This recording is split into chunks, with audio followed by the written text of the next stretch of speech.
so we can get started. Salutations, time travelers and history enthusiasts. God, I can't read today. I'm Ambericent Cornett, your pathfinder for today's session in the STEAM Speaker Series, proudly brought to you by AWIS DC and sponsored by Camilico. As president of the AWIS DC chapter, I leverage my extensive background in intelligence, information operations, cybersecurity, public health, to bring you thought-provoking and impactful initiatives to the forefront and to promote inclusivity. So currently I'm progressing through my stage in quantum technology for a doctorate program. My career spans a significant amount of roles, including engineering program management and space medicine epidemiology with Johnson Space Center, as well as global migration and zoonotic infectious disease epidemiology at the CDC. So today's events continue our tradition of showcasing the diverse talents within STEAM, that's science, technology, engineering, arts, math, and medicine. Our speakers are emerging talents from emerging talents to established experts, blah, and are from all over the globe, and also here in the DMV, highlighting our commitment to celebrating the achievements of women in these fields worldwide. So today, it is my honor to introduce today's unique guest and treasured friend of AWIS DC. Please welcome Mrs. Jessica Irwin.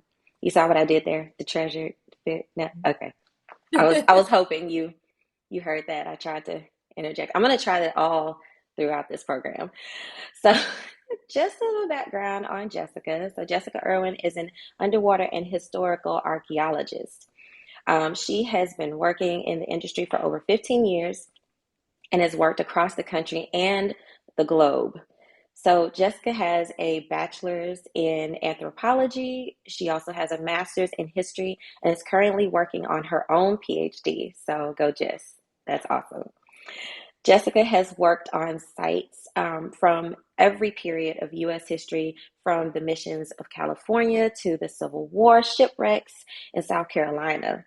Currently, her work is based around world conflicts in the maritime environment and the legacy of the maritime trade in the U.S. Jessica is also a mother and a spouse. She coaches youth sports and supports several nonprofit organizations. So if you thought she was just the underwater go-to for historical monuments, this girl has her own life, which we all should, and she does a lot of nonprofit, including AWIS DC.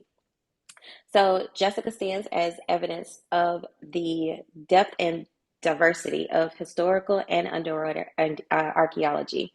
Her extensive work excavating sites from various periods of U.S. history, from the missions in California to the shipwrecks for the Civil War, not only highlights her expertise, but also her dedication to uncovering and preserving our maritime heritage. Her current focus on world conflicts and the legacy of maritime trade underscores the critical role of archaeology in understanding and interpreting our past to improve and inform our future. So welcome, Jessica, our archaeological pathfinder and historian explorer. I'm going to keep doing that. It's so exciting to have like you here as one of the AWIS DC members of this season to share your journey and your insights on history and archaeology. How are you doing? How is it like? I get all the feels from everybody when they're on the show and I read their bio. It's kind of like, oh, embarrassing. But but how are you today? What is going on over there? I'm great. Well, I should say I'm good. I'm excited to talk to you and share archaeology and history and sharing what I do and why it's important is like one of my passions. So I'm excited to talk to you. Yeah, and I mean, just for the audience, like I try to really navigate the concepts of talking to our guests on here quite a few times. Jessica is so busy, but yet she took the time out to talk to me, and I swear I wanted to talk to her for like 3 hours. I think it was like maybe an hour and a half, 2 hours. I kept you on the line because once I started talking to you, I started like thinking about all the things that I've gone through in the path of my intel background and things that we have to research and discover. And then what you're telling me, it was like crazy. I actually started going to research stuff. So I will say that I was researching on the stuff that you told me throughout our chat. But I try to kind of build a relationship with the people so we don't have that weird, odd interaction when we speak to you guys. So hopefully that's not the case here because Jessica is brand new, unfortunately. I didn't get a chance to kind of bring her in as much as I wanted to. She's so busy. Um, but that's good because that means she's got a lot of things to do. So, and also I want to just point out for the audience, we will clarify any acronyms or technical terms that may come up in this segment, so we ensure that everyone understands the key elements of the conversation as we go along. So I'm gonna cross it over to Jessica because I know like these we got some stuff. So Jessica, can you tell us what, in your own words, is underwater archaeology? So, underwater archaeology to me is one of the most exciting subsets of archaeology in general. Archaeology overall is, the study of our past by the material culture, essentially like the trash that we leave behind. And on land, you know, we're like there's things that build, right? We don't just stop using a piece of land like and then don't touch it again. So Right. maybe there's a house there and the house burns down and then they build a barn on top of it and then the barn gets old and falls over and then they plow it and put a field there. And so on land you get this kind of progression of how it's used and how things change over time. What's cool about maritime archaeology, which is the study of the human past via what we leave in the water. It's shipwrecks and ports and paleo landscapes. But when the water comes in or the ship sinks, it's like a singular moment in time. So for this, we'll just use a shipwreck as an example. But what's exciting about a shipwreck is like it goes down and everything that's on that shipwreck is from that exact moment in time. And you can recreate so much and learn so much about our past from this uncurated, undisturbed, nobody made a decision as to what was going to get left. So when we talk about the past, a lot of times it's somebody's opinion or it's in a letter. So there's unreliable narrators in history. Right. But when we look at a shipwreck, the things that are there are the things that those people maybe thought are unimportant, and now we're clamoring to know, about some specific aspect.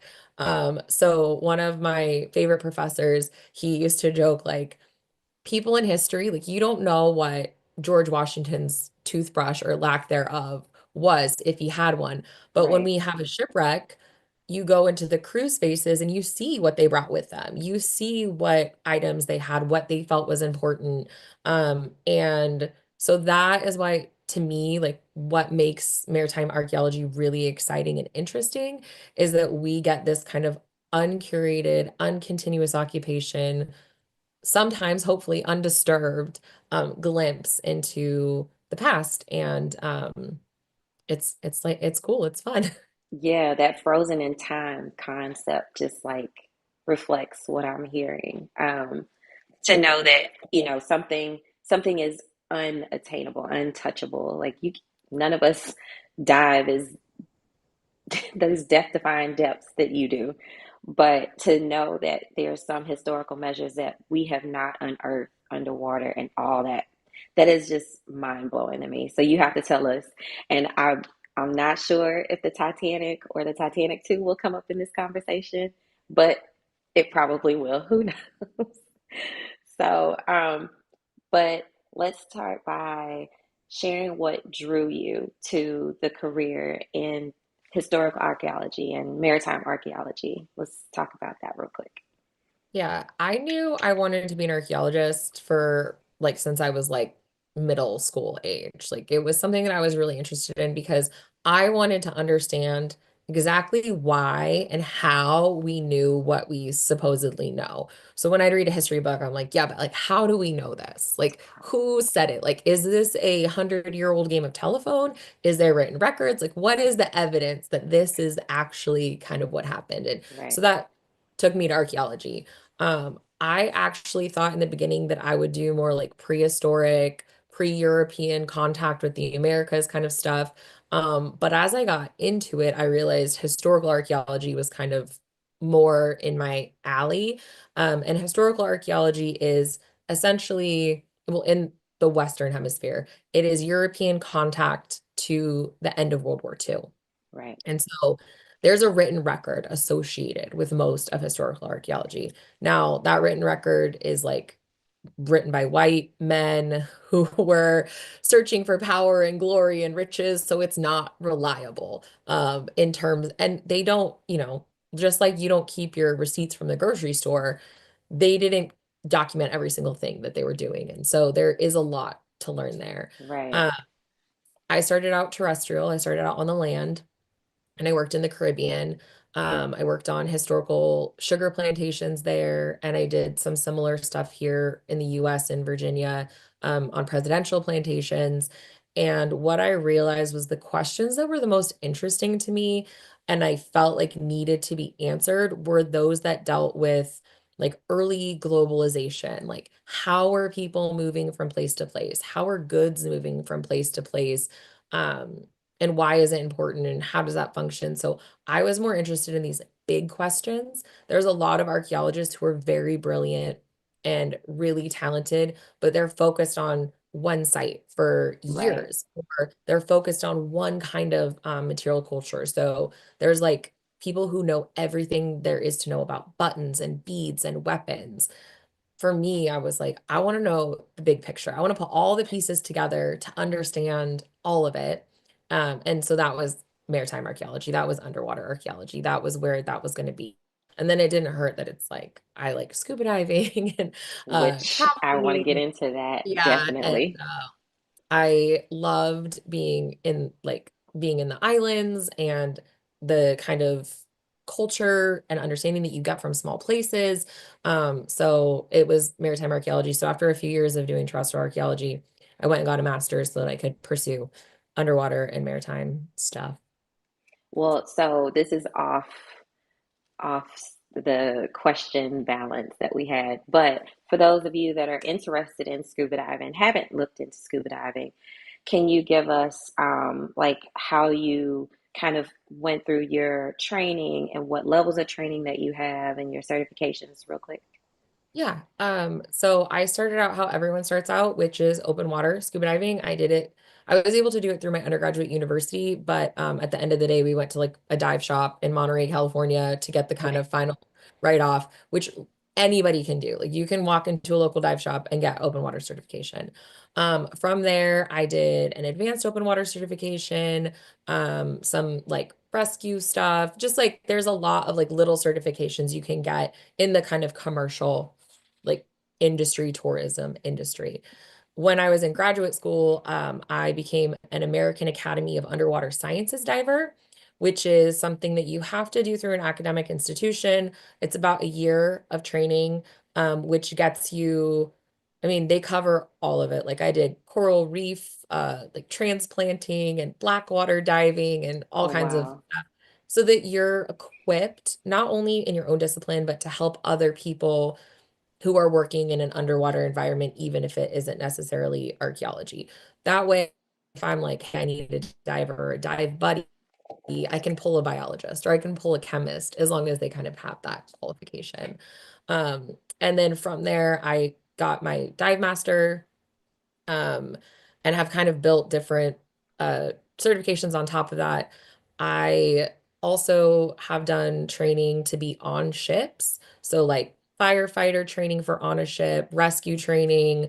And the higher you kind of go, the more unlikely the scenarios you're training for, but there's a lot of kind of just in cases. And so, as you also learn to dive more complicated uh, equipment like mixed gas or closed circuit rebreathers, which recycle the oxygen that you use so you can be on the bottom longer. You have to kind of keep training to the safety standards so that if something were to happen, you're prepared. So in total, I think I have about 3 solid years of just formalized training. Okay. Um, and then I have been diving since, I don't know, for like 18 years now. So.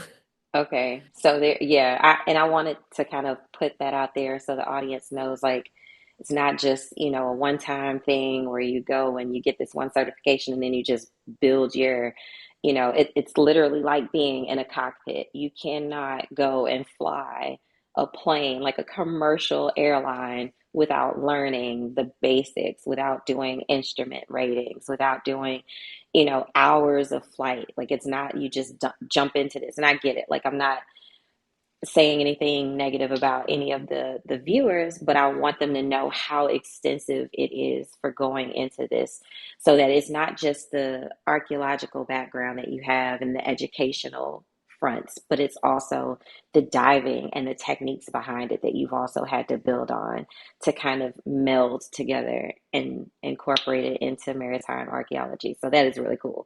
Like I've looked into stuff like that. It's real Jane Bonnish. I'm not gonna lie. So, but I just wanted to kind of get that clarification out there. We'll talk about some other stuff too. Um, so then, how has your extensive experience across various archaeological sites influenced your research approach? So the way that I approach my research and the work that I do is that I think it's really important to work on things that tell untold stories, to like look at the gaps in the historical narrative and figure out where material culture and archaeology can fill those gaps in. So when I was working in terrestrial archaeology, I worked at James Madison's presidential plantation. And obviously, there's books written about James Madison. He was in our first batch of presidents, and he was a writer of the Constitution. And his wife has a lot of stuff written about her. And, some of her clothes are at the Smithsonian. And so these two characters have this like big narrative, right? And we know a lot about them. But to me, the stories that needed to be answered there, and what the folks at Montpelier definitely agree with, is that everyone else's story needs to be told too. So let's talk about the people who were enslaved there. Like, what did their lives look like? What are their houses look like? What kind of work were they doing? Let's talk about the domestic servants who weren't necessarily enslaved, but were working for him, with him. Even his stepson, who is kind of like forgotten in history, he has an important part to play in the story of what we know about that place because he decided to burn all of the documents Oh, uh, convenient. there All right. afterward.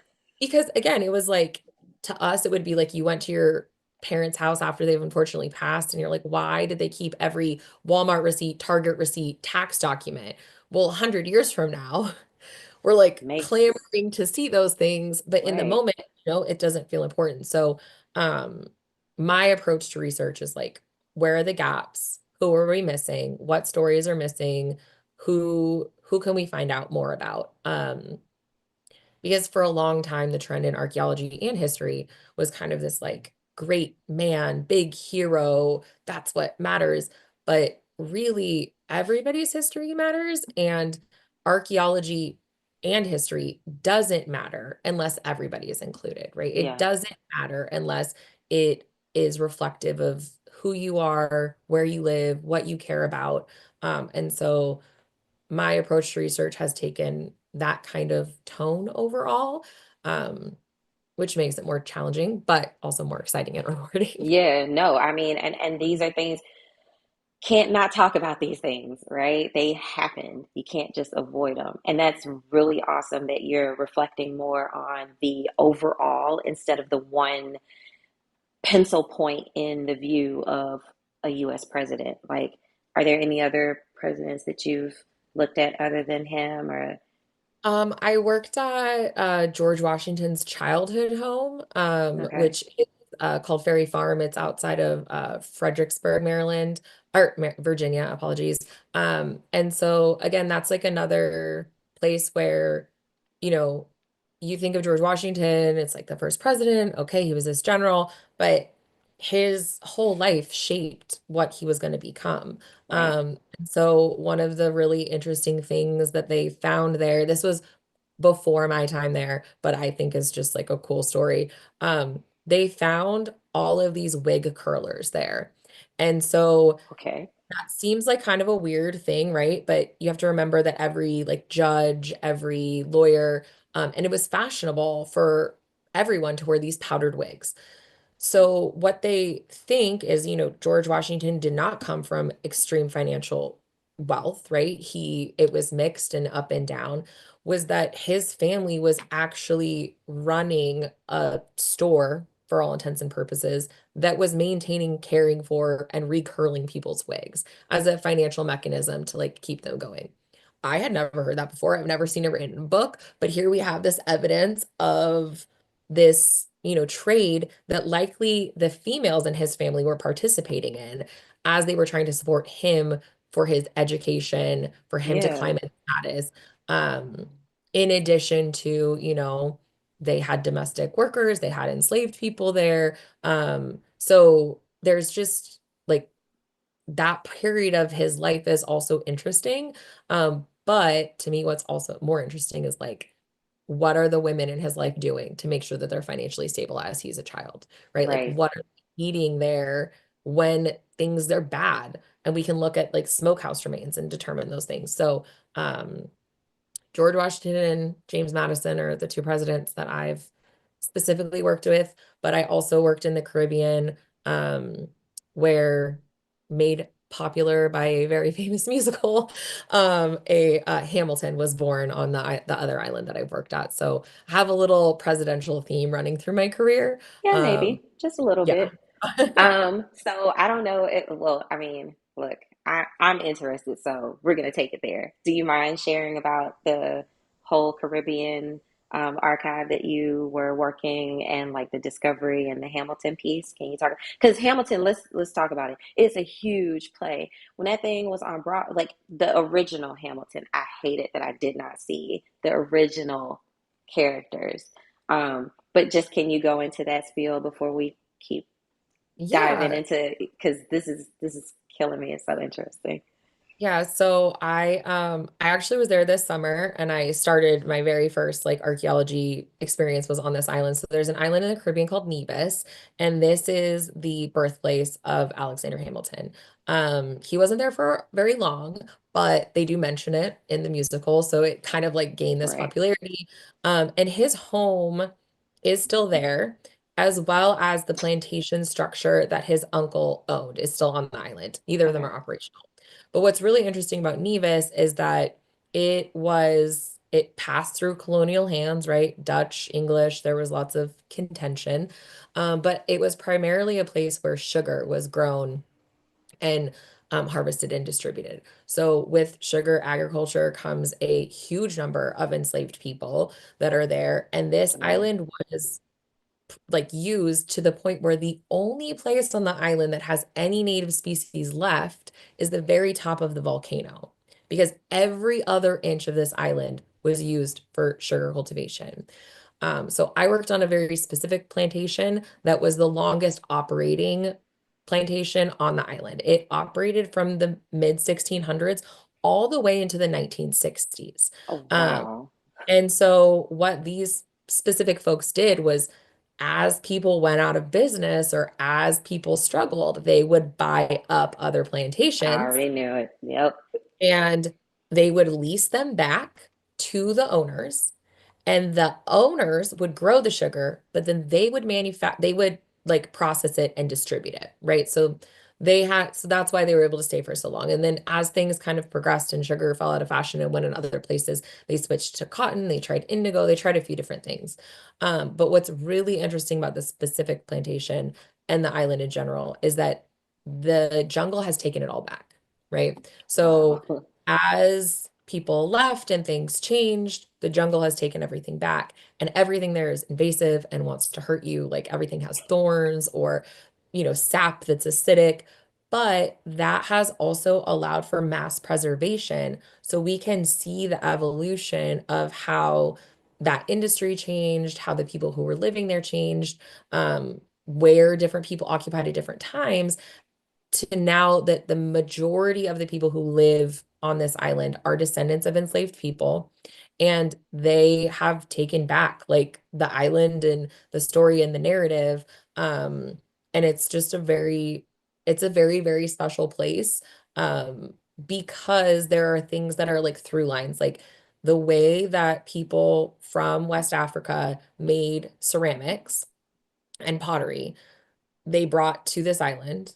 And there are people still making pottery and ceramics on Nevis in the exact same way, from the exact same places where they harvest Wow. clay and the water today. So it's just a really special place. And I'm glad that Hamilton made it famous because it's, obviously helpful to have a tourist industry alongside other industry. But yeah, that was my start. And I just got back this summer. We worked on a bunch of sites there. So it's a really cool place. That sounds crazy cool. Like I don't know. Like I feel like I need to just have you inform me of your next dig and then we just go. Of course, I would need like a couple of years to get my diving license and stuff like that, but I'm on board. Like this is awesome to me. So I think which we kind of jumped ahead a little bit, but we talked about the memorable excavations, but did those include underwater? Is what I'm wondering. So the ones we've talked about so far haven't really included underwater. Okay, The working in underwater is very different than working on land, right? right, Because when we're working on land, we have time and you can drive up to the site and you can excavate and you can have discussions as you're going and you can, you know, take a lot of different approaches and do a lot of different things. But mostly you have time and your time isn't restricted by your oxygen intake, right? right, So underwater takes so much more planning, so much more logistic. Every dive and every minute on the bottom has to have a really specific purpose. So it's a different environment. So the one of the first shipwrecks that I ever worked on was actually in Bermuda. And Bermuda is, I know it's famous for being like a honeymoon destination and a beautiful island, but up until like World War II, really, it was a stopping place that you stopped at when you're shipping from Europe to the United States to either like refuel on water or stop if you were having issues. But it's right. completely surrounded by coral reef. So there's hundreds of shipwrecks there, like hundreds of shipwrecks there. Um, and a lot of them have been, excavated or destroyed by treasure hunters but there's a very large effort now to really study all of the shipwrecks, not just the kind of famous ones. So the shipwreck I worked on there was known as the Iron Plate Wreck, which is very unromantic sounding because it's a hull of a ship that's filled with iron plate. Um, so we were excavating it and trying to figure out, can we find any clues or evidence to really figure out one, what ship this is, and two, what its purpose was here. And in a combination of using the artifacts that we found as well as archival research, one of my dear friends and colleagues found an article in the archives describing a ship that sank on the reef that was full of iron plate. So this wreck was called the Enchantress, Oh, and she ran aground on the reef during what was probably a hurricane, but just described as a big storm. But what's interesting about this particular story and what I love about it is that this shipwreck was full of Irish immigrants fleeing Ireland for the New World right at the beginning of the potato famine, like, right at the beginning. okay. Um, so they crash. Most of them make it to shore. And then there's this huge legal battle between Bermuda and the United States because now Bermuda has all of these people who were fleeing, who have no money. Anything they did have is now on this shipwreck, and they have nowhere to go and nowhere to put them. So Bermuda doesn't want them. The United States also doesn't want them. So there's this fight. So eventually they do make it over to the United States, but only after the people of Bermuda just show a lot of grace and a lot of generosity by taking care of all of these people for 3 years before they're able to finally make it to their final destination. So I love this shipwreck not because it's like exciting. We didn't, find like gold coins or anything crazy, but because to me it really illustrates like how far the human spirit can go, how important maritime culture and landscape is, and that like as much as things change, things are also the same. Right. So, It literally gives you all the limitations that exist and then the overcoming of said limitations. Yeah, I love that. That's awesome. Um, so I guess I said one, but I feel like you have plenty, and I just want them all. So I'm gonna be stingy, and the audience won't get to hear all these other ones. But maybe we'll bring you back on to kind of go over some of the other ones because I mean, historical measures is all about like what we do here. We have to know our history to know where we're going, right? So, um, what were some of the unexpected challenges you faced in this project that you're talking for the shipwreck, or anyone that you want to pick? I um, know on the spot. yeah, no. I think that the chat having done this for as long as I have now, the challenges that arise are not unexpected, but the challenges that come up when you leave school and enter into this industry are what was surprising to me. So when you're in graduate school or you're reading about underwater archaeology, right, you assume it's going to be like dive every day, dig every day, excavate all the time, when in reality, we spend 90 of our percent of our time researching, processing, writing, and 10% of our time in the field. Oh crap. Um, and so the challenges there are like one, funding. Like finding funding to Yeah. do this is not easy because as much as the History Channel like glamorizes shipwrecks, like you are not going to get rich from finding a shipwreck, being an archaeologist. This is not something that you're going to make a lot of money off of. So the funding has to come from a place of like genuine interest in knowledge generation Right. and genuine interest in the scientific process. So the funding part of it is really challenging.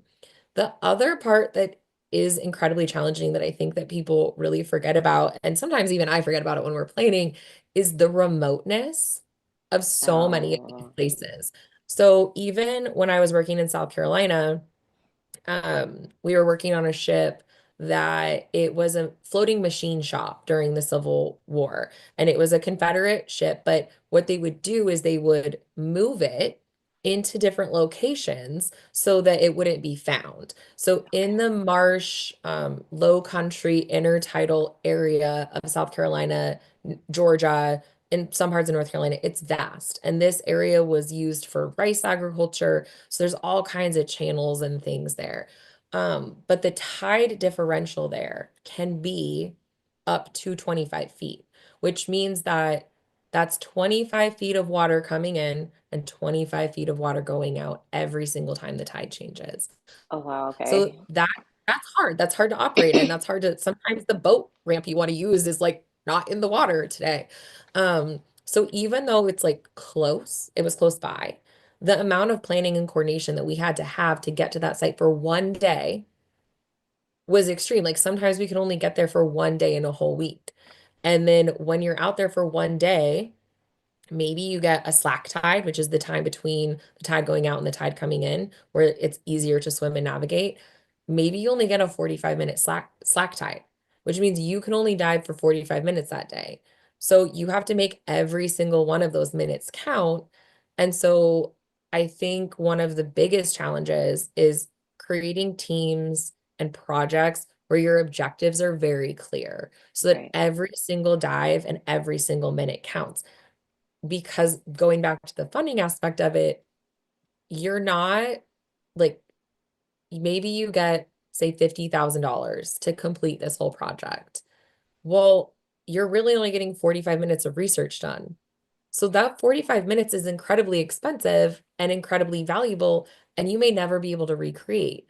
Um, some of these places that I work now, looking at kind of conflict archaeology and things related to wartime, if we look at the Second World War in the Pacific, if I go out to the Pacific, to some tiny island in the middle of nowhere. Like I had to take a trip earlier this year. It took me 5 days just to get to my destination. Oh my gosh. So I will likely never make it there in my lifetime again. So, you have to make each kind of moment count. Um, and you can't dig dirt twice. So once we've dug it, that's it. That's your only go at this. You get one shot. The context of archaeology is really important. It's not enough to say, oh, I found this artifact here. You have to say, like, I found this artifact in the second level of the shipwreck on the right-hand side. It was touching this other artifact. So that tells me this. So you can only do that one time. Once you've dug it, Right. once you've dug it, you're never going to get it back right into the same spot. So the biggest challenge is just planning, making it count, doing your due diligence. And then what's challenging to me as a post researcher is the number of people who take years to publish their findings. So even now there's shipwrecks that I'm waiting for, like from my master's degree, where Oh I'm like, my can I gosh. please get that report? Like, can I please read that? Um, because we take so much pride in collecting our data and making sure it's done, and we try to get as much as possible every time. Sometimes it just takes a really long time to process it. So Yeah, and the way that this sounds to me, and I'm just like throwing out the concept that I'm grabbing is it seems like a hypersensitive, hyper-focused CSI situation where like you will never get this, unfortunately, I have to say, crime scene. You will never get this crime scene again. So how you touch and develop your hypothesis on everything is only a one shot. Like you have no other opportunity. And that is so like I don't know, it's just distinguished in that whole realm where you only get that one opportunity and that's it. That's astounding to even think that you can mess this up. You can break something, you can throw it out of place and never get that same concept. So, and I have to yeah, ask, because this is kind of off, but has it ever been a concept where you have done that, where something did not happen the way you wanted it to, and the collection did not occur? I think it hasn't happened like where the collection hasn't occurred. What has happened is that the what we like call the data isn't robust enough. So it is intimidating, right? It's intimidating to approach us and know that like you're the only person who's going to see this or do this. So with that comes a responsibility to collect as much information as you can. And so that information is like your notes, your sketches, your drawings, what you physically write down in the pictures that you take.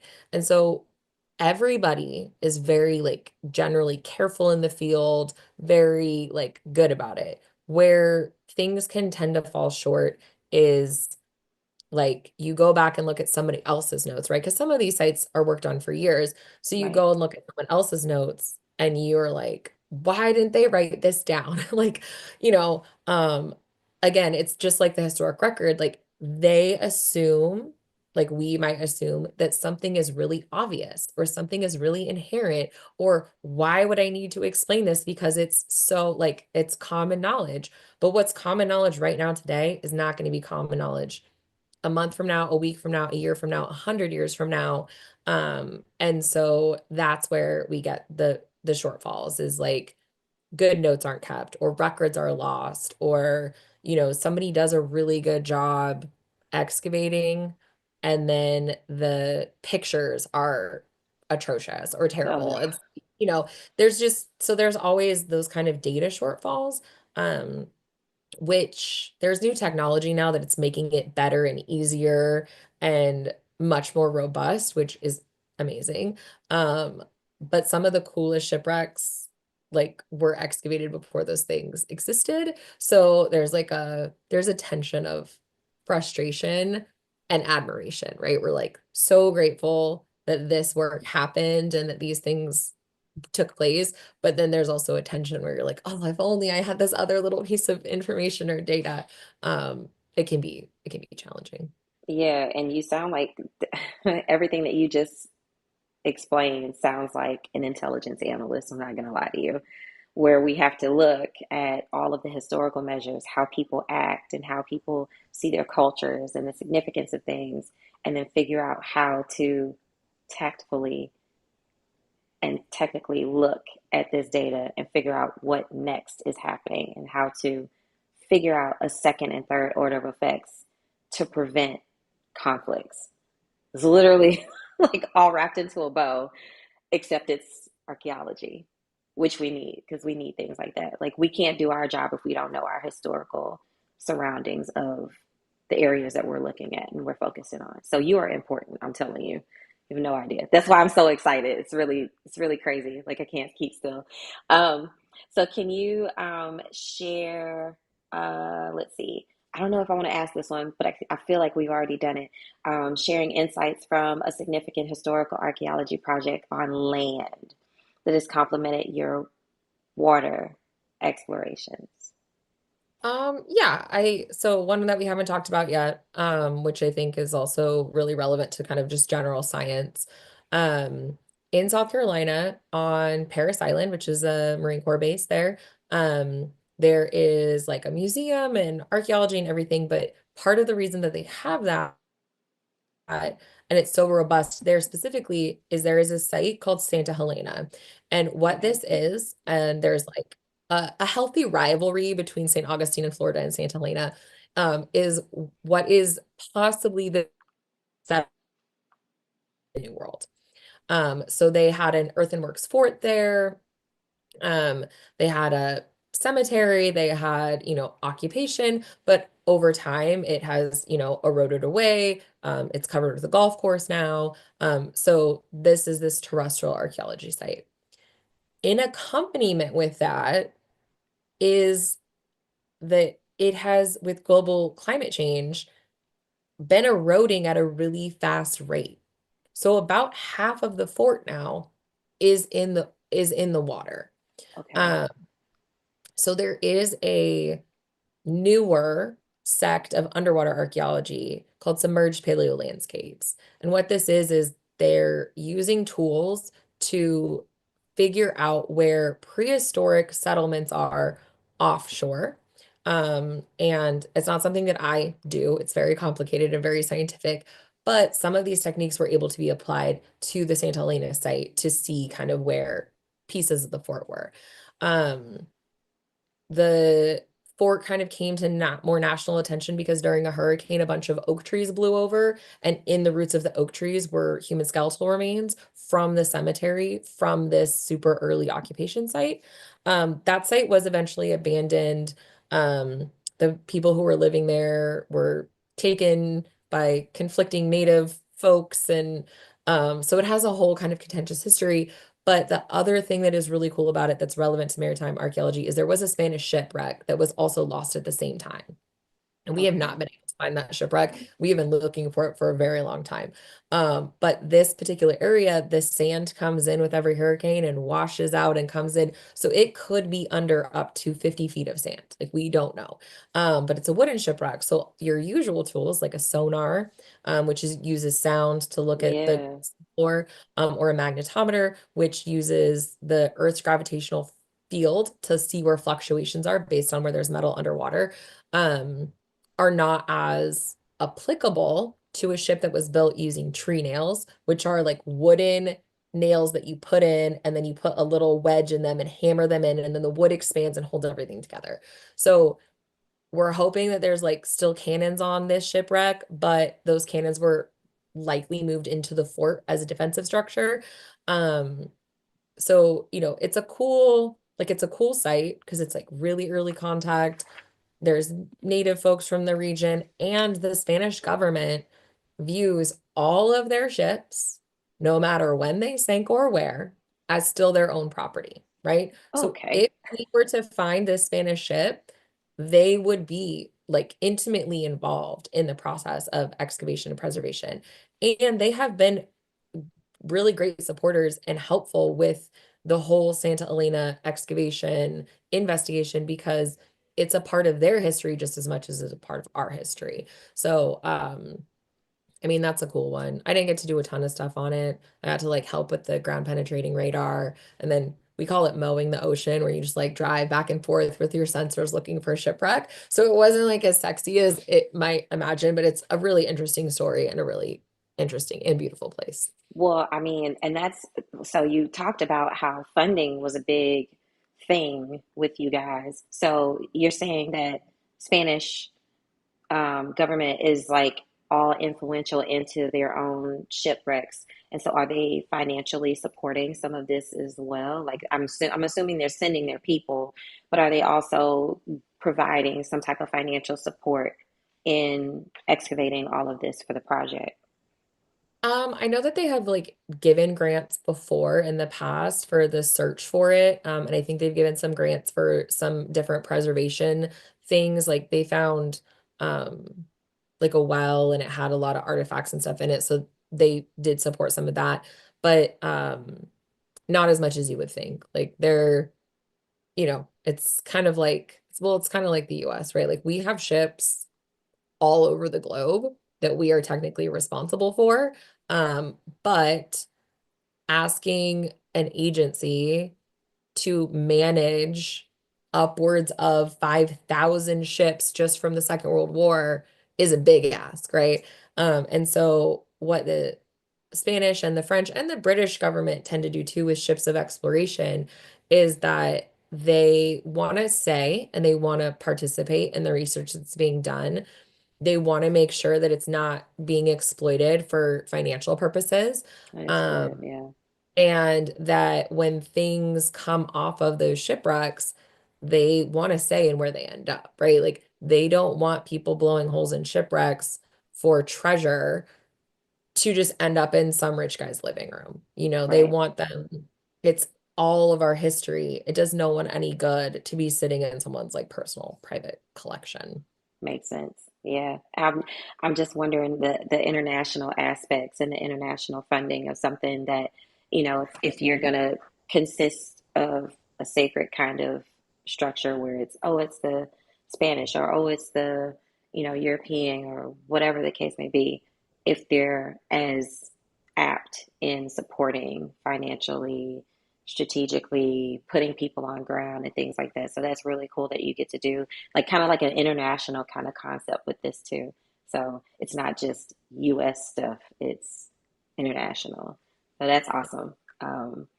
Okay, well, so let's dig into like I guess like the technology part because that's the thing. I'm always about the tech and everything. So when we talk about technology and archaeology, what role does technology play in the modern marine or maritime archaeology? So technology is like making underwater archaeology expand so much more rapidly than it has ever expanded before. Um, the first estimated excavation of a shipwreck actually happened in like 1094 um, in England and, there's like some debate if it's like excavation or salvage, but like people have been investigating shipwrecks in a relatively scientific way for a very, very long time. As a kind of a discipline, it really got bigger in like the 60s, but even then the technology like really wasn't there to Right, do a lot. Um, and so, with the kind of biggest technological leaps for underwater archaeology have been advances in scuba diving technology. Closed circuit rebreathers have like really changed the game because you can go deeper, you can be down longer, and they're a lot more technical and complicated to use, but it has kind of just every step that we take, we can get a little deeper. It expands like the number of shipwrecks and the number of places that we can go. right, Um, the other really kind of big technology stuff that's really helpful have been things that are not, we call them non-invasive or non-destructive. So rather than, say excavating a shipwreck to understand, is there technology that we can investigate the shipwreck without touching it at all? And those technologies have really taken off in like the last 10 years. right. So one that I love is photogrammetry. And what photogrammetry is you take hundreds, thousands of images of uh anything kind of up close. you use software to stitch them together, and then you can create a 3D model, and you can literally spin that model around, go in it, go through it, explore this shipwreck from your desktop, right? Like I can send three divers out with GoPro cameras to swim around a shipwreck, create a 3D model relatively quickly and cheaply, and I can sit here and then make a scientific analysis of that shipwreck. Um, Photogrammetry is particularly helpful in like the conflict archaeology. The United States Navy has used it to understand how ships sank that we didn't know how they sank before, right? Where it's like an eyewitness saw an explosion and then they go down and they do the 3D model and they're like, oh, they were torpedoed, or oh, the torpedo hit the fuel reserves and that's why it sank. So it's answered a lot of questions like that. But also for wrecks that are very, very deep, or even with like closed circuit rebreathers and things like that, we can get 8 minutes of bottom time, right? Like where you can be down there for 8 minutes. I don't know how much you can accomplish in 8 minutes, but I can't accomplish a lot in 8 minutes. Um, but we can create a photogrammatic model of a shipwreck in 8 minutes if we really needed to. So that's one big leap in technology. The other that, as there's a global effort to map the entire seafloor. Um, I heard and about this that. This effort is using bathymetric data. And Okay. so a lot of people have seen LiDAR, right? Which is like when we fly in the air and we shoot lasers down and we measure everything. And so we can use that on land, but under the ocean, it doesn't work as well. So Right. what we can use in the ocean are sound pulses, is really kind of the extent, fluctuations in the magnetic field of the Earth. And then bathymetry is kind of like shooting lasers down. It's a little bit more complicated than that, but it takes all these measurements of depth and context of the sea. So we can start using that data that someone else is collecting, reprocess it for our own archaeological purposes, and identify more sites. Um, so those two things have been like really instrumental in kind of moving archaeology forward. But the two kind of standard tools are sonar. So a side scan sonar, we can mount it on an ROV. It can be used on an AUV, so it can go deeper and further without any people, but it is sending sound down and then measuring how quickly that sound comes back. So when the sound goes down, if it say hits the bottom of the ocean and it comes back, that measurement is longer than if it hits the top of a shipwreck and comes Right. back.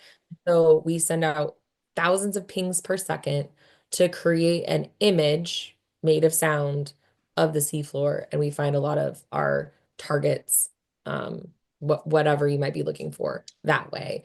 And then generally what we do is we do the sonar first and then do magnetometer over the top of it to just kind of understand the extent of something.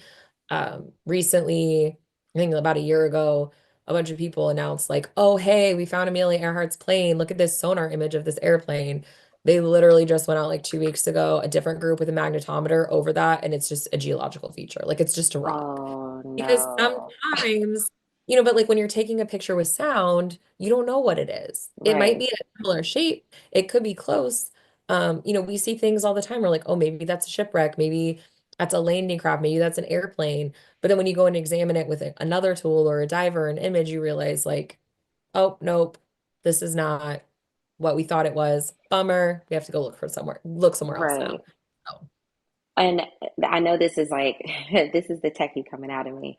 So you said plane, but you haven't done anything space level. Have you done or worked with or will be working with satellite?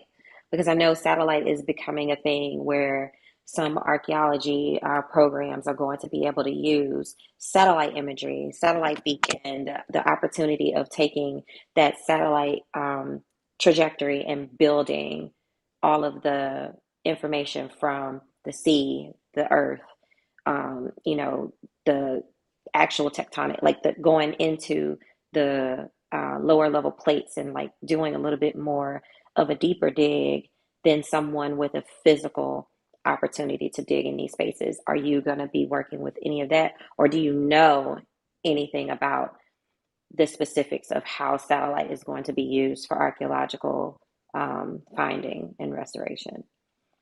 So satellite imagery is used in a whole bunch of different ways, and it depends on, what you're looking for and what you're hoping to achieve.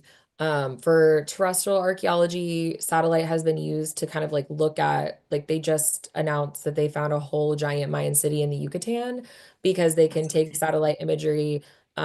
What they're doing when they do the trees is they're looking at like how much moisture is absorbed in the soil.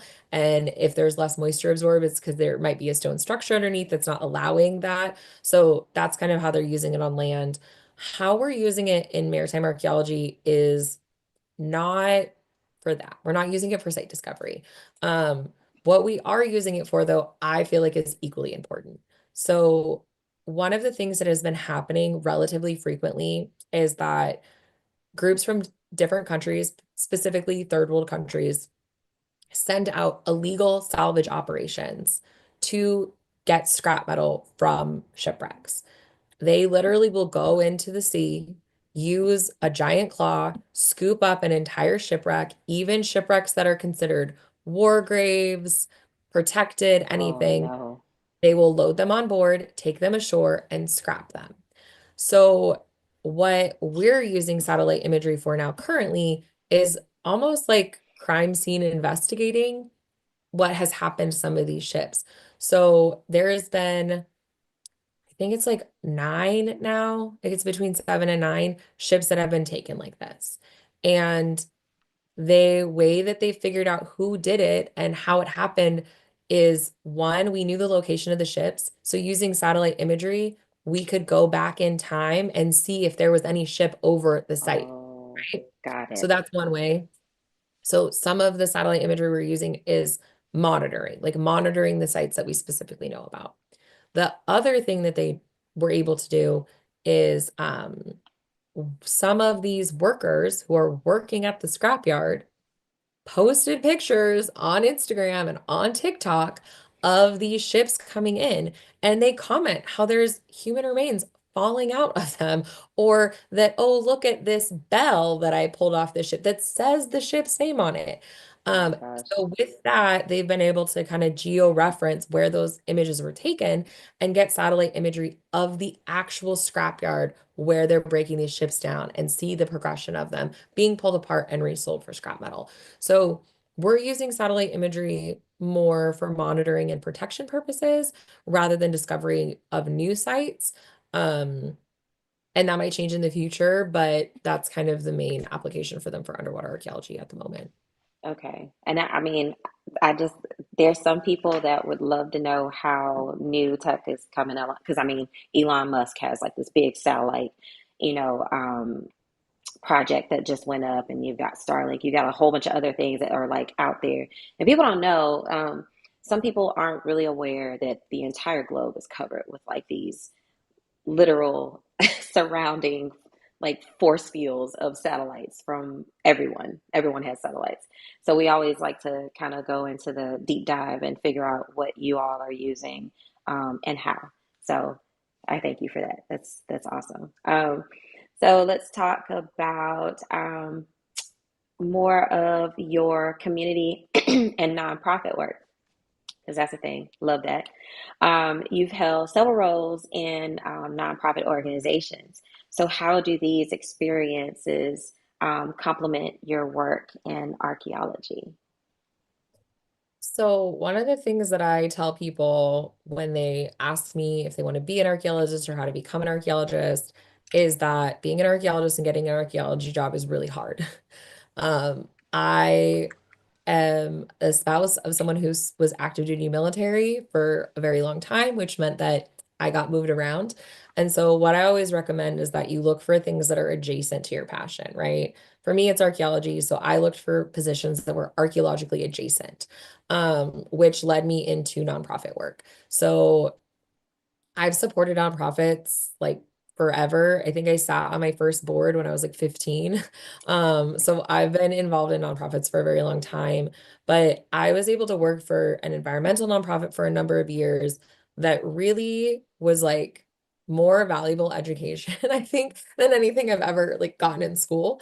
Right. Um, because growing and working in a small organization, you really learn like budgeting, marketing, programming, education, and all of those things are really essential to archaeology in that if we don't share what we're doing, explain what we're doing, educate people about how archaeology is important, share the history and our discoveries, it serves no purpose. Like me creating knowledge for myself, fine. But if I don't make that knowledge accessible to everyone else, like what is the point? Right. So in that as well, the environmental nonprofit I worked with was really interested in community building and blight reduction. And those principles of like creating a community, understanding what community needs are, and not just assuming that you know, right? Made brought me in my archaeological work to a place where I'm not going to assume that you know anything about archaeology. I'm not going to assume that you understand what we're doing.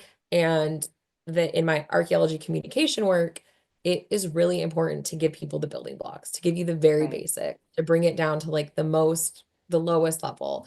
And that's not to say that like people aren't intelligent and smart, but I don't know anything about the intelligence community, right? I don't necessarily know anything about how to build a satellite. And so if I'm talking to somebody from another community, I need them to give me the foundational work so I can understand. And so working in nonprofits and working in those education kind of spaces has really influenced how I go about communicating archaeology, the purpose of my projects and who they're for because they can't just be for other academics. They can't just be for other underwater archaeologists, right? We have to share on a bigger stage.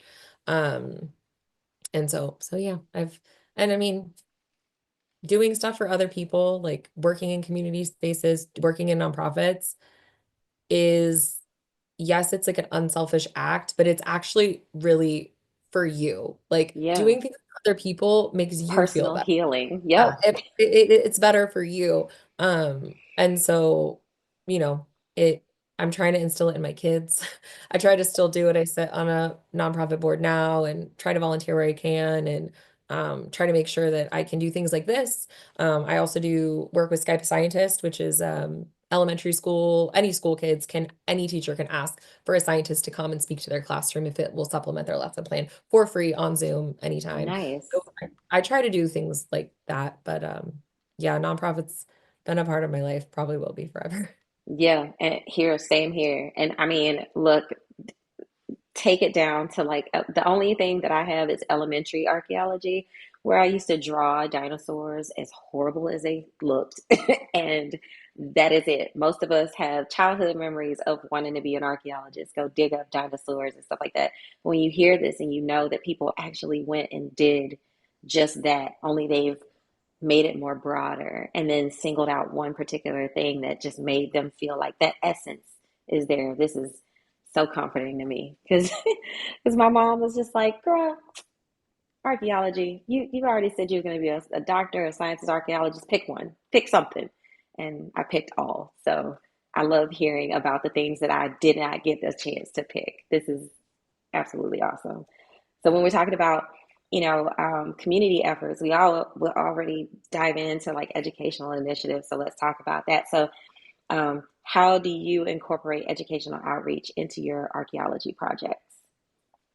So there's a couple different ways that people do it.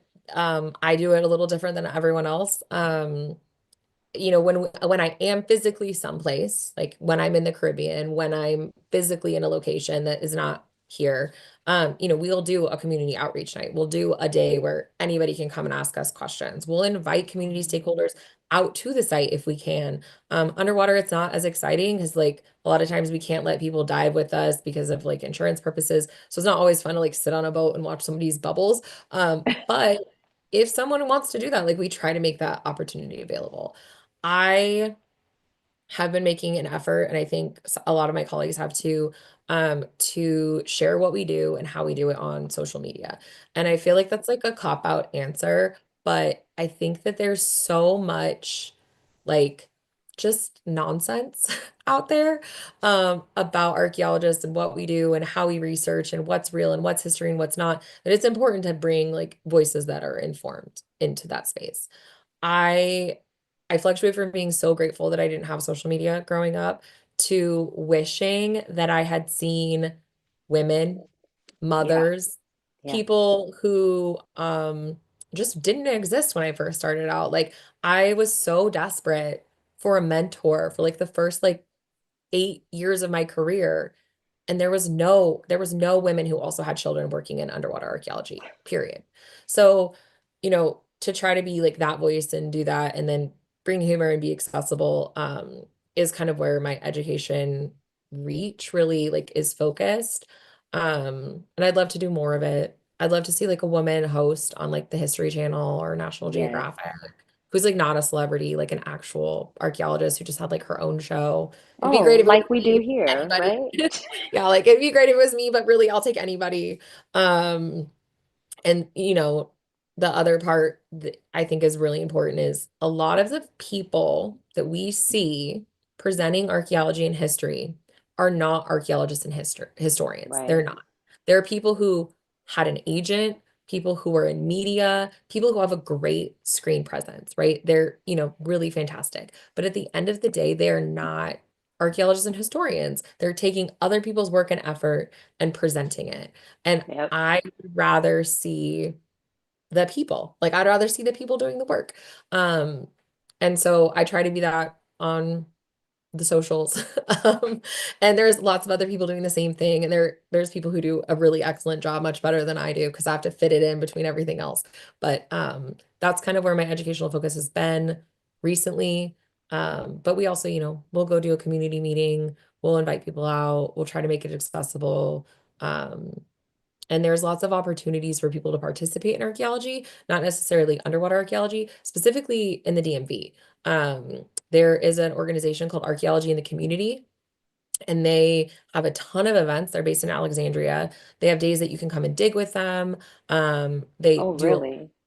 Yep. And in the DMV, and I know we probably maybe have people who are listening from further afield, but in the DMV, you are within 2 hours of some of the best, most well-funded archaeology programs in the country. So, like St. Mary's City in Southern Maryland does public archaeology days. Montpelier has like whole weeks that you can come out and dig. Monticello, Jefferson's plantation, they have like weeks where you can come dig. There's tons of places within 2 hours of DC where if you want to participate in archaeology actively, you definitely can. Okay, so I'm taking a mental note, and please, I know, because we have those brains, right, where we'll go off and do something else. But please remind me at the end of this. I'll go back and watch it and make sure that I put like the information in the YouTube thing, and then I'll also put it in the IG. And so if you don't know, like all of the speakers that are on this program, I put them on AWIS and I tag them. So Jessica is not, an exception. She's definitely tagged. And just for you to know, just so you know, I tagged Nat Geo. I was not joking. Like I was like, get her on get her out here. Like, so I'm gonna do it again. They're gonna be tagged on this YouTube, because we need people that are in the trenches doing the work, not the ones that make it beautiful and present it on a national screen because they have a platform. No shade to the platform people, but we exist, so come find us. Um, so, what strategies have you found more effective, engaging the public or like students, with the history and science behind your findings? Um, I think like the best results that I've had have when I've broken it down into like the most basic units, right? Because people like hear archaeology, they get excited, but then they get turned off when it's like too esoteric or too scientific. I had like I think one of the highest views I had on any video I've ever posted was like, why do archaeologists dig in square holes? Um, because people want to understand, like people really do want to understand. Um, and if we can make it easy for them to understand, then they'll totally engage. So that's kind of where I've had the most success.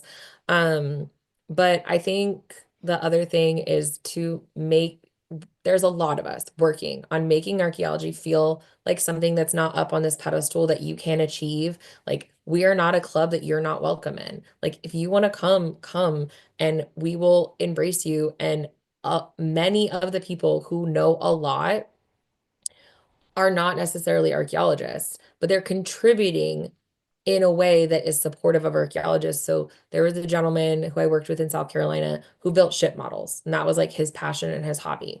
And he did more research about ship structure, how ships were put together, materials, because he wanted his models to be perfectly accurate. And so Right. when we have a question about something that like we don't necessarily have time to dive into, I could go to him and be like, hey, we found this barge and it's in this place and we think it's this. Do you know anything about that? And he'd be like, oh, yep, it used this type of rudder. This is who was operating, like, because it was his passion. And Yeah. so a lot of people out there like that have knowledge of things that like we as professionals don't necessarily have the chance to chase down and pursue, that are just as important as anything else. So that is, I think, where the most success is, and where the most important conversations happen in terms of community outreach. Well, I mean, and so that was your invitation. If you didn't hear it, if you want to come out and do some site digging and do some, terrestrial excavation, she is all for it. So don't go over there doing stuff and embarrassing me, but definitely go out and see the sites and things like that. And if she mentioned it's in the DMV, so definitely go and find these areas, especially since this is like the nation's capital. We have a lot of things around here that were forged by the fires of the presidents that are here. So that's definitely something that's like a marker in this area. And I'm sure things like the Madison and Washington, areas, their homes and things like that, it's more of those out there. So yeah, Jessica would love to, I know she would love to navigate some people out there and get y'all all started and get the sand in your hair. So we'll talk about a little bit about like some of the challenges in underwater archaeology, because I don't think we touched on this, and maybe we did. If we did, oh well. But what are some of the biggest challenges currently facing underwater archaeologists? Um, I mean, I think the biggest challenge for us as a global like industry right now is just illustrating the importance of it to people, to governments, to policymakers. Um, there is something called, it's a 2001 UNESCO convention, which was UNESCO's attempt to create something that individual countries could ratify that say that they support the preservation of underwater cultural heritage. And that is really robust. However, it is in conflict with a lot of kind of economic development policies because it advocates for letting things be. Like, yes, research and investigate them, but like let them be. And that's hard for people and places, and I totally understand that. Um, I foresee a lot of upcoming challenges for us as an industry because so much of what we do is around regulation. So, like if they put in a wind farm, we do an underwater archaeological survey to make sure that that wind pylon isn't going to go right on top of a shipwreck, right? It's the Right, same thing as oil and gas. Some really, really interesting, amazing research has come out of the Gulf because of oil and gas surveys. So they right, have to do a survey before they can put stuff in. Um, so I do worry about the safety of those regulations, and we want them to stay. They're really important, but if people don't understand why they're important and why we're protecting our heritage, um, it is a challenge. And then that challenge extends to international waters. So there is a push for like deep sea mining and like, you know, I get it. There's a lot of interesting possibilities there. However, there's also a lot of possibilities of deeply harming not just like our ocean environment, but our underwater cultural heritage in these right. deep depths that we have not yet been able to access or understand or study. So I think that's where the biggest challenge kind of lies. Underwater archaeology is sexy, it's romantic, I get it, like, but it does have a practical purpose. And if we forget the practical purposes of it and what we're actually hoping to achieve and aim, we lose the plot a little bit. So that's what I worry about. I think it's like a big worry for a lot of people. And we'll have to see how it goes. Yeah, and I mean, one of the challenges that I see kind of coming out of this is like dealing with like the shipwreck from like Titanic and stuff like that. Like it's been recovered. A lot of the things have been recovered, but like just the historical measures behind it, tampering with it when you don't know what you're doing, things like that. Um, it will kind of encourage the wrong aptitude of people to go out and do these searches when they really don't know what they're doing. So I'm hoping that's something that you guys can kind of block before it becomes an issue. And I don't know, like one of the things I kind of wanted to talk about before I move to this next question is I don't know if anybody on this conversation had seen the postings that we did, but the song that I chose was actually from Black Panther when Shuri goes underwater with Namor and goes to his actual like his site where all of his, people are and where they dwell underwater. So I didn't know if y'all caught that, but that was Con la Brisa. That was the song that I chose, and that was like one of the pieces that like really made me like it was mesmerizing on Wakanda Forever, and that was a song that I chose. So I didn't know if you caught that, Jessica. I was like, let me see if they. I'm gonna mention it though, but that was the song I chose for your platform, your particular poster that I sent out. So just wanted to let y'all know. Um, so, how do you address issues related to the preservation of submerged cultural resources? I mean, I think that is the question, right? Like how do we address these issues? How do we move forward? Bring Um, in the policy people.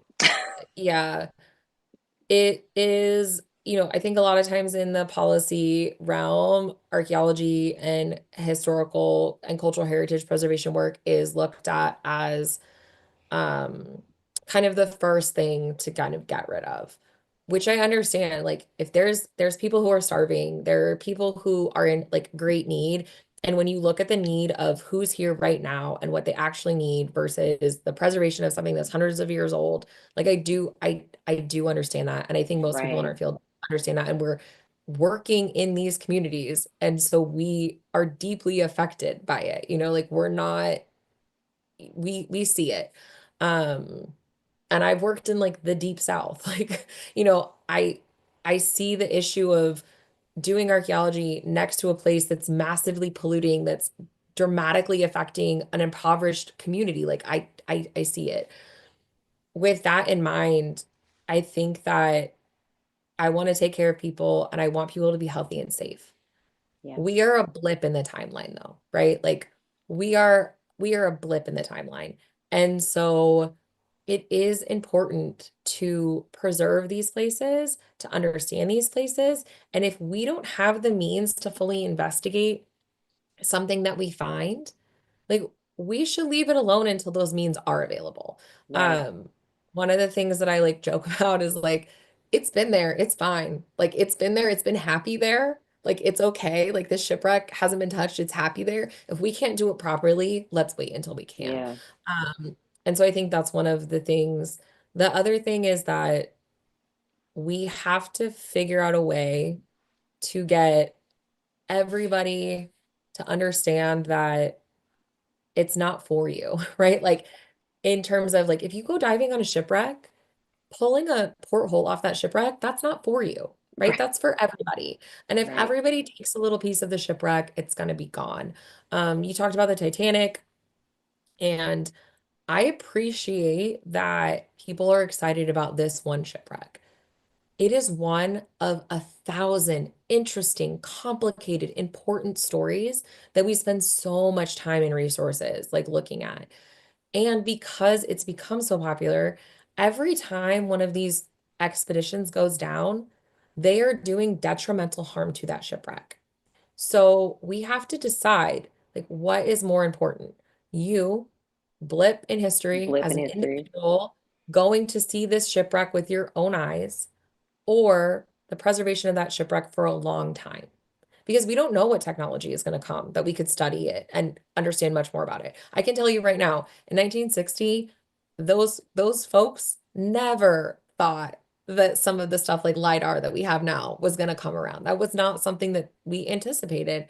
So Right. we don't know what's going to come.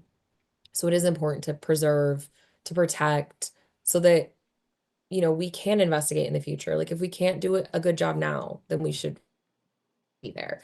Um, so it's like a complicated feeling, but I think that history belongs to everybody, not to one person. I also know that people get really excited and enthusiastic about it, and that's fine. But like you can't just pick up a shovel and start digging. There's way more to it than that. It's more complicated. It is science, and it is like it is something that takes time and understanding to learn how to do. I believe that anybody who wants to learn how to do it can absolutely learn how to do it. But like take the time to learn. You can't just Right. pick up a shovel and start digging. So, I don't even know if that answered the question, but that's No, where I'm. it definitely did. Because I'd be darned if I'm going out and just grabbing one of the pickaxes in my back shed, like I have one of those, and actually go out and dig and try to find some type of like dinosaur bones or something like that. I know there's like requirements, levels to this, like any other science, and it's insane to think that you can just go and do something and not ultimately destroy it. So I get it. Um, well, let's talk about, so since we're talking about that, let's talk about the leadership piece because we always want to know how leaders are, preserved in their own right in their organization. So, as a leader in your field, what key skills do you think are essential for managing archaeological projects? Um, well, I appreciate you calling me a leader in my field because I definitely don't feel like that, but I do Leader, appreciate it. I think that the skills that we as professionals are not getting from our formalized education that we definitely need are understanding what community outreach actually is, right? Like community that's a good outreach one. is not sending an email and having one meeting. That is not community outreach. Asking people to come to you is not community outreach. So really Right, understanding what community outreach and working with the public actually is. Um, I think that there is a huge attrition rate from people who graduate with degrees and then cannot find jobs. right, Um, and part of that is because we're not doing a good job of like giving people the skills, like project management skills, budgeting skills, all of the archaeology adjacent skills that you yes, need really to really be successful. Um, and then I think the thing that is hard because so many of us are employed by government organizations like federal, state, local, is figuring out the advocacy component of this. Not everybody is in a position, because of their employment or whatever, to go to the Hill and talk to people about making sure these things are protected or advocating for the funding that's needed to keep them alive. right, So I think that we, as like a industry, collectively need to be better about that. Um, because none of us got into this to do that, right? Like none of us got into this to go sit in someone's office and explain to them why cultural heritage is important. Most people got into this field because they're like, I want to be in the field, I want to dig, I don't in want to the sit at a desk, field. I want to be Yeah, out. And that's only a small portion of what we actually do. So I think setting realistic expectations for students at every level, being better about communicating what archaeology is to like a wide audience, and then doing the advocacy work. And now, unfortunately, like dispelling all the crazy conspiracy theories and like pseudoscience that exists out there around archaeology, is now a part of our job. yeah, and that's a big job. So I'm I'm not gonna stand in your way. If you need help, let me know.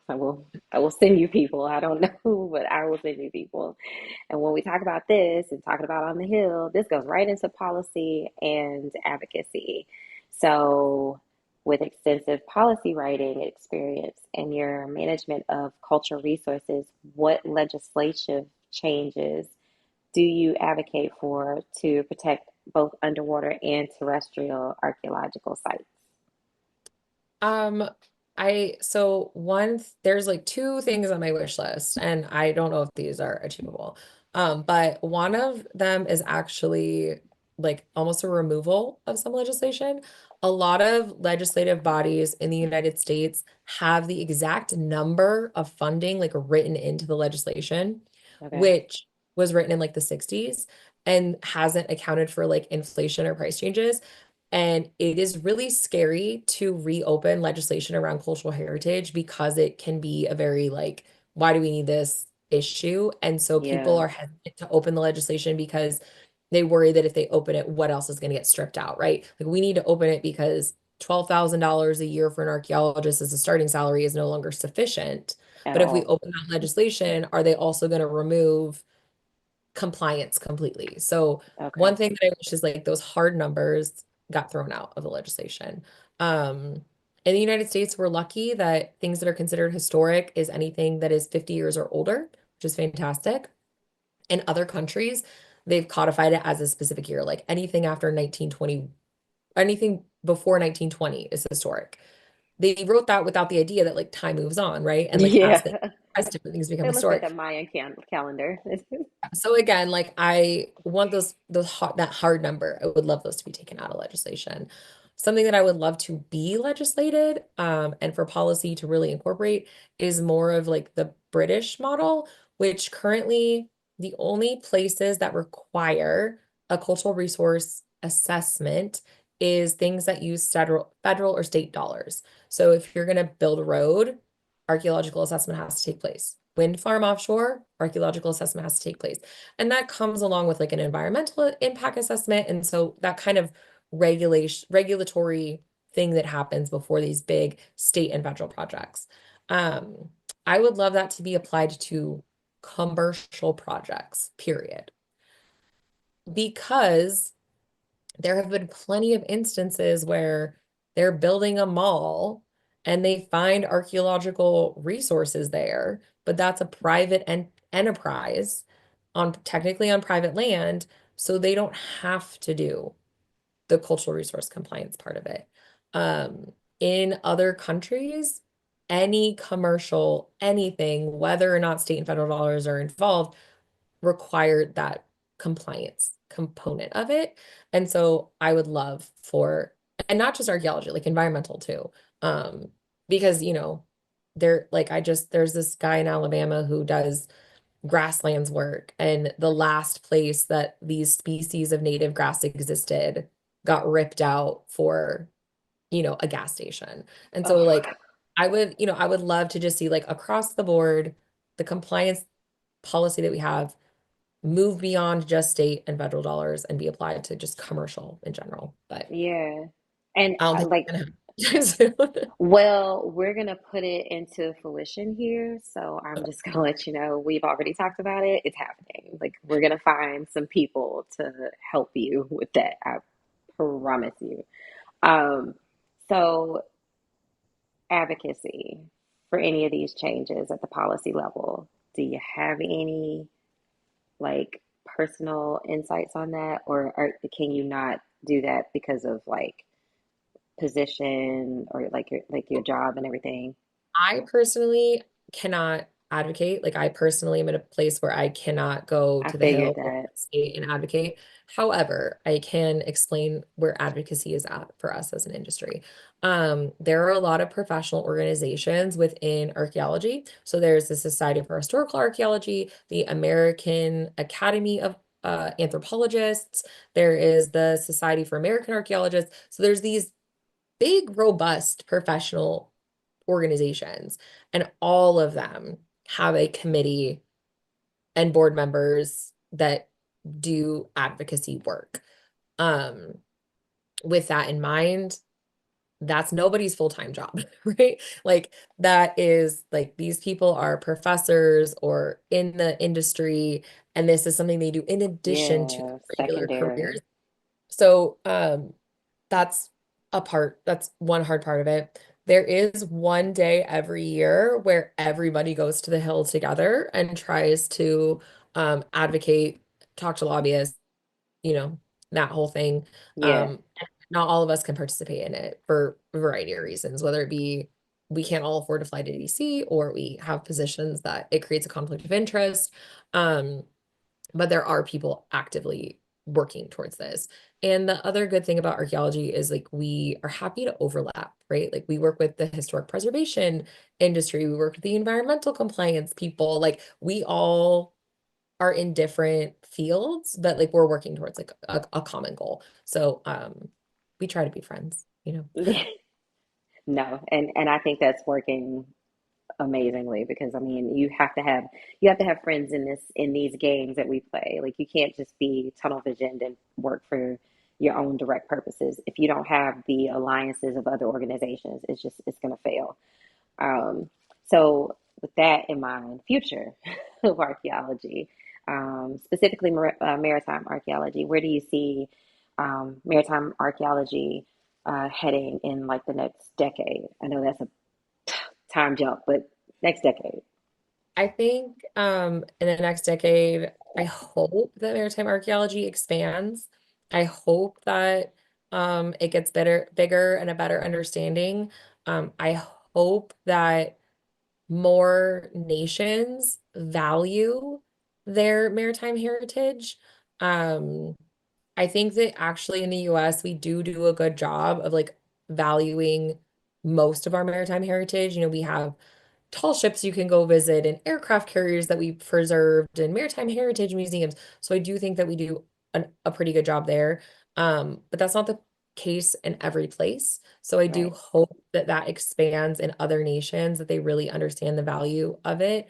Um, and because like us as humans, we need the ocean. We have lived on the shoreline. We occupy the coast. We live on, I mean, maritime archaeology isn't just oceans, it's also lakes and rivers, right? Like Right. we're there in the water. So people need water and we've lived on the water for thousands of years. And so I really hope that the value that we place into maritime archaeology globally, like globally expands. And that we keep doing a good job here in the US. And I hope that we continue to be leaders and make our field more diverse and bring in more voices and more opinions and thoughts and all of the good things. That's what I hope. Yeah. And so with that, I think that some of the emergent areas of research are kind of like catacombed into play with the future of underwater archaeology. So, what in that what in that excites you within that development? Oh man, there's so much cool stuff that people are doing that's like, adjacent to archaeology. There's really, really interesting work being done with environmental DNA, where they can take the DNA that's in the sediment of the ocean and understand like what animals, plant species and things like existed there before, which is so cool. There's really interesting research being done with like microbial communities on shipwrecks to see if we can find a microbe that can eat oil. There's like a lot of science and biomedical research that could come from the deep ocean. And a lot of places in the ocean, there's nothing. And then a shipwreck comes and creates an artificial reef. So there's like an ecology just to the shipwreck that really informs like how these things develop in isolation. And, you know, so there's so much cool stuff that is happening that can happen. And you know, they say like we know more about space than we do about our oceans. And so there's like as deep water technology continues to develop, as more deep water exploration happens, I think that archaeology will sit next to that, and hopefully like offer an informative opinion. But there's very smart engineers and scientists out there who are developing these things and that we as archaeologists are like happy to borrow. So Yeah. Well, and so that kind of leads us into like a more personal note for the development of all of this conversation that we've had. So, looking back on your career, spanning almost 2 decades, like what advice would you give to a new or aspiring underwater archaeologist or historical archaeologist, maritime archaeologist? We're gonna enunciate that. Um, what advice would you give career wise for those individuals? I think it's just you have to be tenacious, right? Like you have to want this because it's hard, right? Like there's way more people who think this is cool than there are jobs. Um, Figure out things that are adjacent to what you want to do, places where you can build skills that you can then come and apply, right? Like I have a degree in geographic information systems so that I could apply mapping to this. I worked in nonprofits so that I learned more project management and education that I couldn't apply to this. I worked in museum collections and conservation so that I know when I take something out of the water, what happens to it. So like be tenacious, be creative, do the things that are adjacent to it because this is hard. And I think I like to equate it to acting, right? Where like you're gonna hear so many more no's. You're gonna hear no, no, no, no, no all the time. And what you're waiting for is the one yes. Yeah. And once you get that one yes, you got your foot in the door.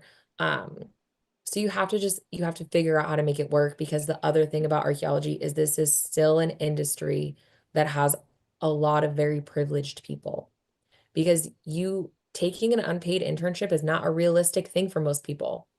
And so if that's all that is on offer, can you like, and you want to do this, like, can you wait tables and be a bartender at the same time? Like, like Right. what can you do if because this industry is still in a lot of ways set up for people who come in with pre-existing privilege and means, and you have to fight your way in. But you can do it, and it's getting easier. And there's people now that are absolutely willing to help you. And then the last thing is like a mentor does not have to be somebody in your industry. And that took me a really long time to learn that I was so desperate for a mentor in my industry when what I should have been looking for is just a mentor in any industry who is facing similar challenges to what I was facing. So, as a military wife, as a mom, I was moving around all the time. My career got super disruptive. And so find a mentor, any mentor. And sometimes your mentor doesn't even know that they're your mentor. But find people that you can ask advice from or even just get support from. Um, because like sometimes all you need is like a couple positive words or like a keep trying or you got this. And yeah, so find those people, find your cheerleaders and keep at it because it can be a long road. Yeah, and I mean, shameless plug, we do have mentoring groups. As a matter of fact, all the chapters have mentor circles. So if you all are looking for mentors in specific areas and or outside of the area because you're just interested, definitely get with us. Email us at our email addresses. I will definitely post them. And I'm not sure how how equipped Jessica is to take on additional mentees, but if you're interested, please reach out so we can get you in contact with her and she can, give you some advice on how to kind of strategize in the same field or another field. So, with that in mind, what project or accomplishment have you is near and dear to your heart and are most proud of, and why are you most proud of it? Um, so I mean, the thing that I'm actually the most proud of is not archaeologically related at all, but I took my archaeology practice to it. When I was at the nonprofit, we attempted to buy a historic building to renovate and turn into a community center. And Okay. we worked our butts off at this. I mean, the owner was very difficult to work with. He gave us 6 months to come up with almost $1 million, which was way more than our organization had ever even had as an operational budget Right. before. Um, and we got there. Like we got enough to purchase this property. Unfortunately, there was an unforeseen circumstance having to do with mold and mold remediation that we were not going to be able to overcome in the time frame that we needed to overcome it in. And so we failed. We weren't able to buy the building. We weren't able to save it. Um, but we rallied a community in 6 months to generate the kind of funds that we needed to. We saw that people cared about the same thing that we cared about and could get behind our vision of like what we wanted to create for this community. Um, and so I'm really proud of that. Like I'm really proud of the work that we did, the campaign, the community that we created, the message that we got out there, and kind of, where it went from there because that community is better off for that campaign, even if that building didn't get saved and that community center didn't get built. Um, so I am very, very proud of that, even though it didn't work out. And it also turned out to be like a blessing in disguise because that was at the end of 2019. And there is no way that we could have kept going into 2020. Oh, because Being a of COVID. nonprofit in COVID was just a hellacious nightmare, especially if your operational budget relied on fundraising. Right. So it did end up being something that was like it worked. It was a blessing in disguise because we would have tanked the whole organization into 2020 when we were doing a lot of other good work in other places that still had value. So, but I'm proud of us and what we did. And it was really just me and one other girl, like not girl, woman. It was me and one other woman really working our butts in day out to try to get that done. And it doesn't matter that it failed because I'm still proud of the work that we did. I mean, So that's a phenomenal process to even endure that with a two person team, like a two woman team. That's crazy. And I wouldn't even count that as a negative at all in my book because you saw the community approach, you saw the endeavor that you faced, and y'all took on that whole cataclysmic endeavor right before a pandemic you had no idea what was going to happen. And even though it failed, I don't like, I'm glad that you don't see that as a failure because that is definitely monumentally a positive. So I'm applauding you because that's awesome. Um, Hopefully, you guys don't ever have to go through that travesty again of having to deal with all of that and then it end up, being a bottom out situation. But in the future, at least you know how to kind of deal with these kinds of human behaviors that aren't so apt to preserving things in light of and in lieu of a monetary means, whatever. So, but with that, as we're going to conclude here, and as we conclude our captivating discussion on historical and marine maritime archaeology, I'd like to invite Jessica to share her parting thoughts. So, Jessica, reflecting on our dialogue today from your extensive work in uncovering artifacts from every period in U.S. history and your deep dives into some war shipwrecks and your deep dives into international structures and things like that, and the Hamilton origination. Let's go there because she was part of the origination of the Hamilton, Broadway that we see today. Um, to your current research on maritime trade legacies and world conflicts, can you share with our audience a final takeaway? Um, I mean, I think follow your passion, right? Even if it doesn't look the way that you think it's going to look, because I promise you that when I first started out, I did not think that this is going to be the career path that I took. I completely envisioned something different. Um, and the other thing is that, like, I appreciate so much being invited to be a part of this because so often social scientists and the folks in the social science space are not viewed as like actual scientists, and we absolutely are. And I appreciate being included so much because we're doing a lot of really good, really intensive work, and we are part of the scientific community. We're happy to be here.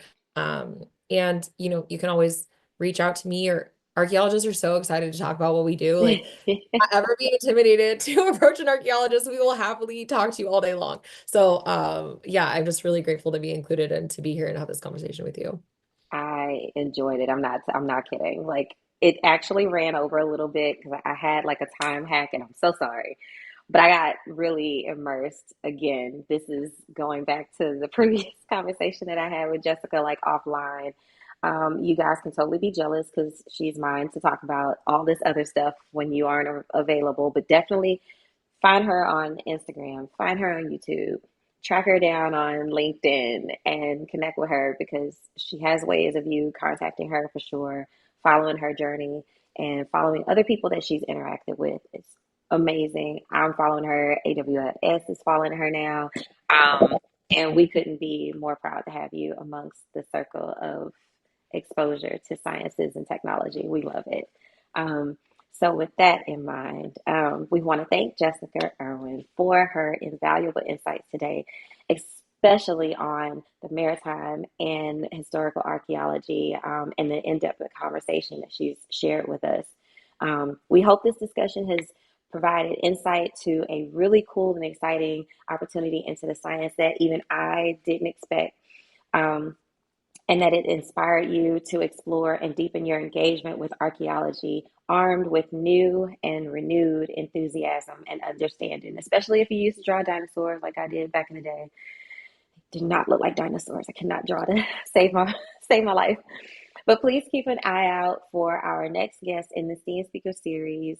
Like, subscribe, comment here, ask your questions for either of us here in the comments. Send us an email. We do have a new email that's generating some leeway, and the refreshed website is going to be up soon. So please reach out to us at general at awisdc.org. We do have a new website coming your way, and we do have new email addresses. So with that, I am Ambericent Cornett alongside our pioneer in archaeology and new AWIS DC ally, Miss Jessica Irwin. And together we are empowering women in science one discovery at a time. And until next time, see you later. Say bye, Jessica. Thank you.